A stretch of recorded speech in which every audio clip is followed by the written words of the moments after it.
Let's lead and live in a whole new way. Hi, friend, and welcome to Less Stress, More Joy with Amy Leneker. It's me, Amy, and I am so glad that you're here. This podcast is for everyone who has ever woken up on a Monday already exhausted or spent Sunday night bracing yourself for the week ahead. The problem isn't you. The problem is work, and more specifically, the problem is stress. That's what we are going to tackle every single week on this podcast. So settle in, take a deep breath, and let's get started. If you joined me last week, we talked about asking for help. If you are new here, and I love that you are, welcome. I don't know how you found your way here, but I'm so glad that you did. There is a framework that I've created called the Unstressing method. It has 3 simple steps. First, we've got to see your stress differently. Second, we've got to sort it into 5 actionable categories. And third, we solve it. I've developed an unstressing matrix that wherever your stressor lands, there's a next step that you can take. And last week on this podcast, we talked about Quadrant 1. If you can imagine a 2x2 matrix where one axis is, do you have control? The other is this stressor important to you? Quadrant 1 are the stressors that are important to you, but you don't have control. And so the next guiding step there is to ask for help. And that was the whole episode last week. Now what I'd like to do is let's move to the bottom right of the unstressing matrix. Let's look at those stressors that aren't important to you, but that you do have control over them. So I want to give you just a moment to think about that as you reflect on what's happening for you right now at work. Or if you reflect on what's happening for you right now outside of work. Are there things that are contributing to your stress that actually aren't important to you, but that are within your control? If that's the case, then I would encourage you to accept it without fixing it. That's the key, is to accept it without fixing it. So if it's not important, but it is within your control, the question becomes, where do I need to let go? What do I need to let go of? What makes Quadrant 4 so sneaky is, and I call them, I call these the stressors that are, they're sneakier than a toddler with a fistful of Sharpies. So if you have ever had a toddler, and you've had that moment where you look and you realize that they have got just a whole fistful of Sharpies, and not the little ones. We're not talking the fine point ones. We're talking the big, a big permanent Sharpies that you know that feeling that I'm talking about. So that's how sneaky these are. Because just because you can do something doesn't mean that you should. Just because you can doesn't mean you should. And the first time that I had an executive coach tell me that, I burst into tears. And it was such a pivotal moment for me in my leadership career. So here's what happened. If you've already read Cheers to Monday, this story is going to be familiar. It comes right out of chapter 12. If you haven't read the book yet, then here is how I describe what happened to me that first time when the executive coach said, just because I could doesn't mean I should. I was feeling pretty smug. My executive coach had just walked into my office for our session. And before she could even sit down, I blurted out, "Oh, friend, I have got something to tell you." I couldn't wait to share how well I'd been doing with boundaries. She'd been coaching me for weeks to stop doing my old job and focus on my new role. And I'd finally done it. She smiled and congratulated me, and I basked in her praise like a cat in the sun. The universe decided to fact check me in real time. Right then, the agency director appeared outside my door. I could see something was wrong, so I waved him in. He sighed and said his last meeting hadn't gone well. With that one short sentence, I knew exactly what he was talking about. I'd been CC'd on an email to him about the meeting. It had been just after midnight when I'd proudly deleted it and said out loud, for accountability, Leneker, this isn't your job anymore. Then I high-fived my dog Buster, who had been sound asleep and now looked at me like, you woke me up for this? Now, to be fair, did I open the email? Yes. Did I read the entire thing, including the policy brief? Also, yes. Did I have plenty of thoughts about what the director would and wouldn't like? Still, yes. But did I spend time editing a brief that was no longer part of my job? No. A rare win. In fact, it was the win I had just finished describing to my executive coach. People-pleasing eyebrows. Now, here I was telling the director I knew the exact message he was trying to convey, the data he needed to back it up, and reminding him of the metaphor he had used a few months earlier that would work perfectly in his talking points. I watched as relief flooded his face. This wasn't new for us.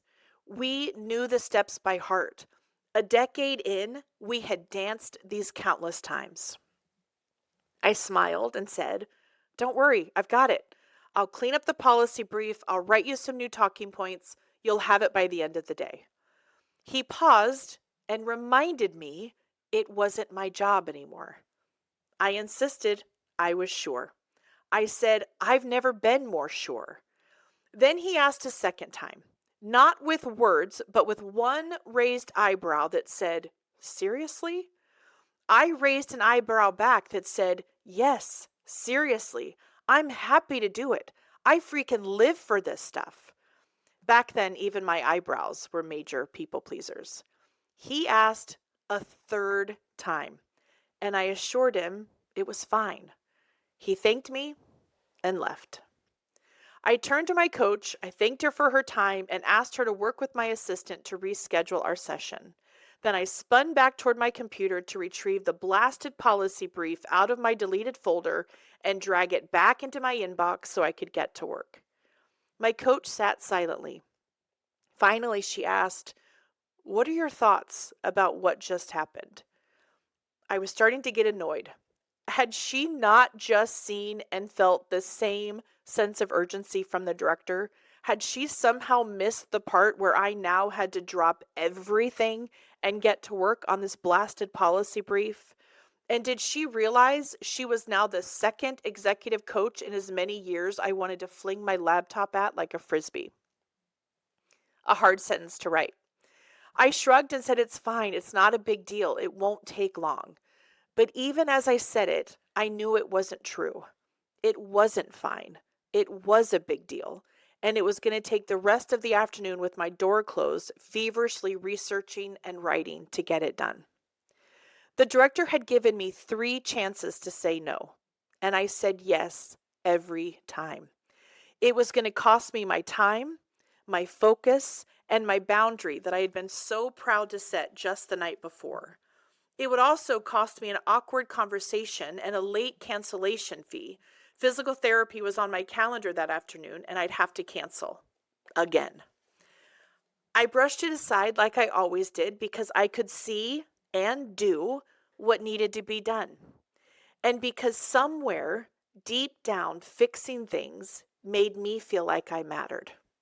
Like maybe, just maybe, I belonged at this table. Saying yes became a way to quiet the voice inside of me that swore I didn't. He could have asked me 100 times, and my answer would have been yes, every single time. What made this boundary-breaking moment different from all the others was that there was a witness. And not just any witness, but the executive coach who had been guiding me on boundaries for this exact situation. She watched me abandon my boundary in real time and called me on it. She looked at me patiently, silently inviting me to tell myself the truth. Then she said the sentence that still echoes in my head and heart years later: just because you can doesn't mean you should. I burst into tears, not because I didn't understand, but because I did. It hit like a truth I had carried for years but never spoken. Hot tears spilled down my face, blurring my vision, but somehow making everything clearer. This had nothing to do with the policy brief and everything to do with my lifelong reflex to say yes, to jump in and fix, and to prove my worth by being endlessly helpful, even if it meant abandoning myself along the way.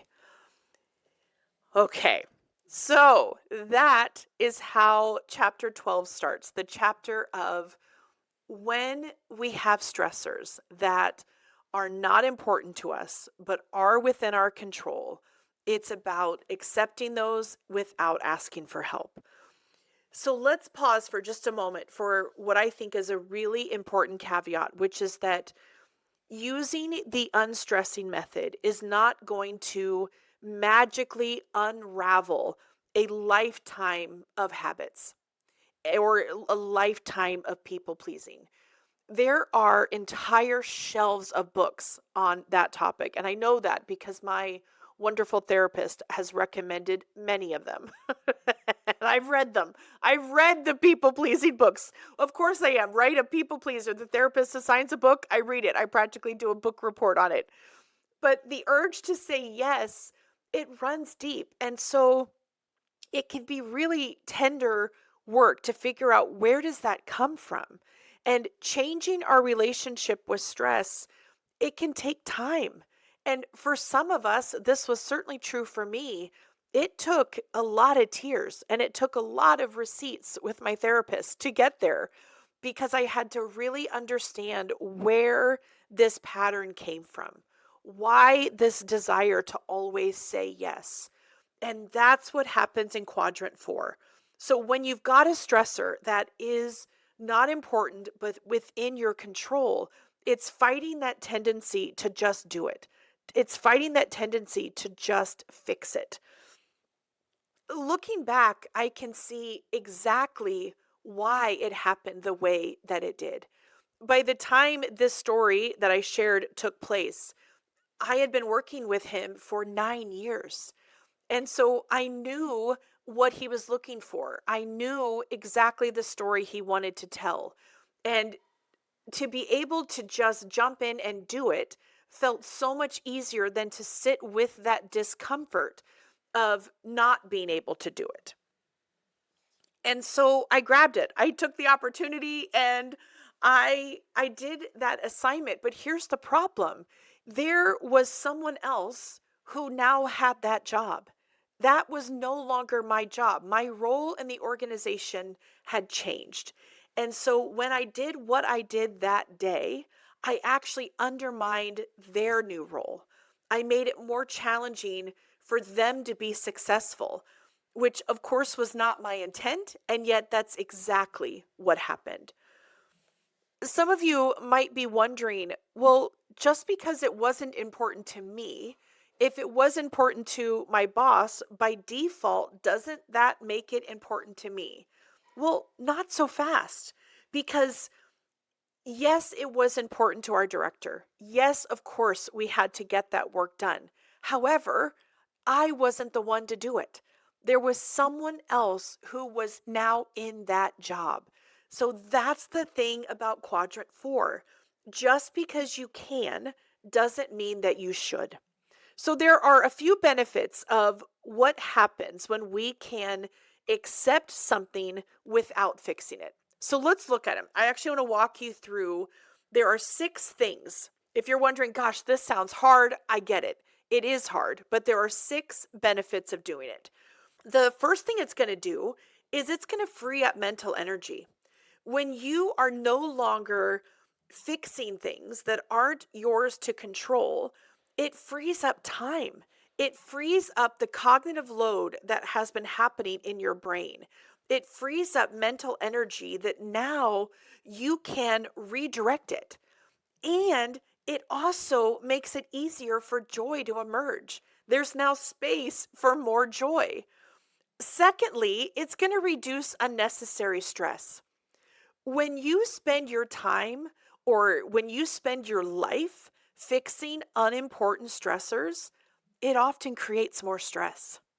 So, accepting the minor stress, it interrupts that cycle of constant urgency and it breaks the reflex to just act on everything. And when we can do that, when we can break that cycle, it actually lowers our stress baseline. And who in the world doesn't want a lower stress baseline? Third, it's going to save you some time. It is going to save you time for what is really important. Every moment that you spend fixing something or working on something that's unimportant is a moment that you are not spending on something that is.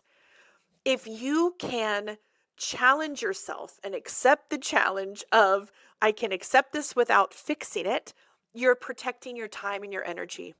And you're able to align it with your goals. You can align your time and energy with your values instead of just scattering it in whatever the last minute urgent request is. The fourth thing it can do is it models really healthy boundaries. When you can use the unstressing method and the unstressing matrix in real time, when you can pause and say, where does this stressor live? It is going to model incredibly helpful boundaries. It shows other people what those boundaries look like in action, and it can encourage other people to do the same. I cannot stress this enough. There are so many unfortunate examples of my life. Cheers to Monday, I think in some ways reads a lot about what not to do as much as it reads what to do. And that example that day at work, sitting with my executive coach, seeing that the director had a challenge, me jumping in to fix it, even though it was not my job. There was literally a person on staff whose job it was to do what I was jumping in to do. That was not a healthy boundary. And it sent a message to the team that even though we had done this job change and even though there was a new person doing what I used to do, that it wasn't real, that I was still the one doing the work. Not a healthy boundary, not where we want to go. The fifth thing that it does is that it builds resilience to discomfort. And sitting in discomfort is hard. It's hard to do. It's why some of us avoid it. Some of us try to rush through it. Some of us try to push back against it. When we choose not to fix an unimportant stressor, that can feel uncomfortable, especially if you have been a fixer in the past, especially if you pride yourself in being someone who jumps in and fixes things. You pride yourself in being the problem solver. And that was certainly true for me. It wasn't just something that I was proud of, it was a part of my identity. It was Amy will figure it out. Call Amy, she'll know what to do. And yet, is that healthy? Is that sustainable? And again, remember, what we're talking about is quadrant 4. So these are stressors that are not important, but within your control. So in that instance, the discomfort is worth it. You're sitting in that discomfort of saying that this is not important to me. And so I'm going to have to accept it without fixing it. And that discomfort is actually going to make us more adaptable in the long run. And what research shows is that when we do that, when we are able to sit in discomfort, that we not only build a capacity to be more adaptable, but it actually reduces how reactive we are. And so it creates this snowball effect of the more we do it, the more we're able to do it. And so that moment of discomfort becomes less uncomfortable because we know what's on the other side. And the last one I want to share, the sixth thing that it can do, and this one might surprise you, is that it can strengthen relationships. And this might seem counterintuitive because if you are a recovering people pleaser like I am, or if you are a lifelong fixer like I was, so often, again, I cannot speak for you. I can't speak for anyone else's experience. I can only speak for mine. For me, so much of that people pleasing, so much of that fixing was about relationships. It was my way, again, not consciously. This isn't something I woke up and said, oh, let's do this. But looking back with the help of lots of therapy, I'm able to see that it was how I believed that I was of value. And it was okay, if I can do these things, if I can fix all of these problems at work, then I've earned this spot here. Then my relationship to work, my relationship to others at this table is meaningful and valuable. That doesn't work. It doesn't work if the problems that you're solving, if the things you're trying to fix are actually someone else's problems to fix. so, so when you can do that, it strengthens relationships. Unsolicited fixing can come across as micromanaging. It can feel like control, which strains relationships. When you are able to recognize that something is in quadrant 4 and you accept it without fixing it, you are respecting other people's autonomy. And that avoids friction. It helps maintain trust. And let's back up to that example that day where I canceled my physical therapy appointment. I rescheduled the coaching session I was in the middle of, and I spent the rest of the afternoon writing that policy brief. There was relationship damage that happened. I had to clean up what I had done with the person who was now in that role. We strengthen relationships when we can maintain that healthy boundary. There is never going to be a shortage of problems to solve at work. There's never going to be a shortage of problems to solve in life. The key is to find out what are the ones that are really important to you? What are the ones that are within your control? What are the ones that you need to accept without fixing? If you've read Strength Based Leadership, they describe, the two authors talk about getting off the dance floor and moving to the balcony. And I love this. So they call them balcony moments. It's when you create enough space that you can observe the patterns rather than just react to them. And that's really what it takes to tackle quadrant 4, is you've got to be able to step back, to build in some distance. And frankly, that was what my executive coach did for me that day. She didn't use these words, but she was essentially inviting me to what the authors of strength-based leadership call a balcony moment. And so we can all do that. We can all pause and find those balcony moments.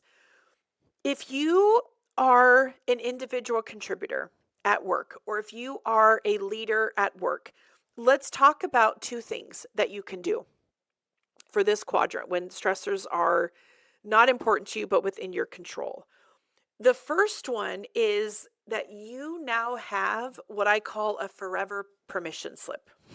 So every single leader I've ever worked with, myself included, second guesses themselves sometime. And this is your forever permission slip to pause anytime a stressor lands in quadrant 4. Give yourself permission to say, is this important to me right now, given my roles and responsibilities? If I had asked myself that question, if when the director shared he had had a challenging meeting, if I had said, is this important to me right now, given my roles and responsibilities? That one question would have saved me 3 hours of writing that brief and 2 hours unpacking why in the world I did it. Because just because you can do it doesn't mean you should do it. The second thing you can do is embrace it. Embrace the freedom that comes from accepting something without fixing it. And even if that means you have to say, this isn't important to me right now, if you have to say it until you believe it, then that's fine. If you have to say it out loud until someone asks you if you're okay, that's fine. But with practice, it stops being so hard and it starts becoming a really healthy habit. So that's what you can do if you're an individual contributor or if you're a leader. If you are a team member, I would encourage you to talk about team boundaries. What do boundaries look like on this team? How do we decide if something is important? How do we decide who's responsible? Pause and make sure you've got those boundaries in place. The second thing you can do is clarify the roles when you're in team meetings. It takes less than 5 minutes. But if you're in a weekly team meeting and you ask, is anybody here picking up work that's not theirs? Simple question, 5 minutes. And now what's going to happen when you ask that question is all the answers that you get back, they all live in quadrant 4. Because if someone is picking up work that isn't theirs, that's quadrant 4. And now we have to figure out what's happening. Is it that we're short staffed? Is it that work is higher? How do we thoughtfully and strategically manage the workload without people defaulting into quadrant 4? If you are leading at an organization level, or if you advise someone who leads at the organization level, I would encourage you to experiment with allowing people in the organization to identify what are the things that no longer are valuable.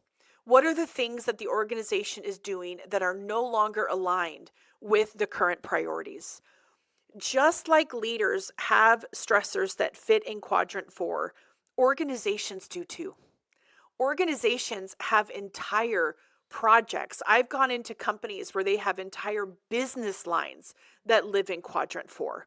They've got control over it. It's not important to them. They're investing money and time and energy into something that is actually not aligned with where they're trying to go.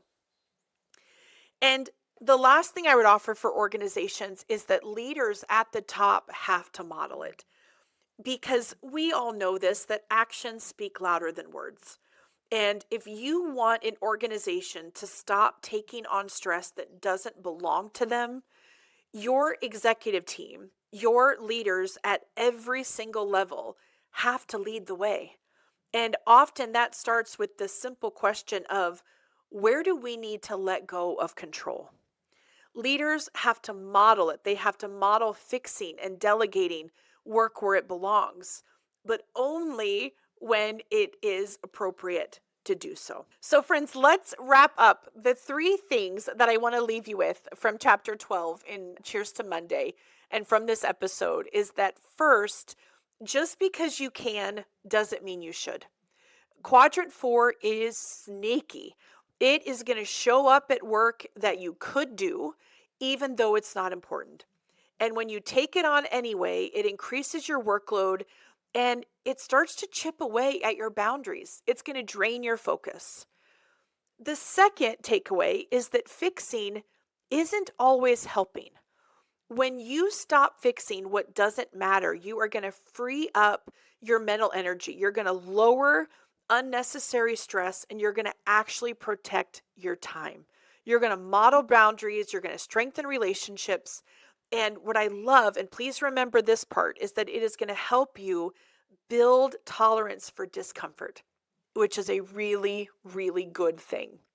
And then third, don't confuse familiar with valuable. Just because it's familiar, just because it's something you've always done, just because it's something you're really good at and can do it in 2.5 seconds while it takes other people 2.5 years, that doesn't mean it's valuable. So making sure that we're asking ourselves, is this aligned with our priorities? Is this aligned with what we have said is most important to us? that can help you find those sneaky stressors in quadrant 4. So that was a lot. We covered a lot today. We started by recognizing that just because there is a stressor that you can do something about doesn't mean that you should. And learning to accept it without fixing it is actually it's a ticket to freedom. It's a ticket to leading and living in a new way. That brings us to the end of this episode. Thank you so much for listening. If you loved it, and I hope that you did, please hit follow, share it with a friend, or leave a quick review. It really helps more people find their way here to less stress and more joy. You can pick up a copy of Cheers to Monday everywhere books are sold, or grab it at your local library. Anyone who knows me knows I love a library. If anything today sparked a question for you, please email me, amy@amyleneker.com. I read every single message, and I would love to hear from you. Have a great week. Take care, and I'll see you next time.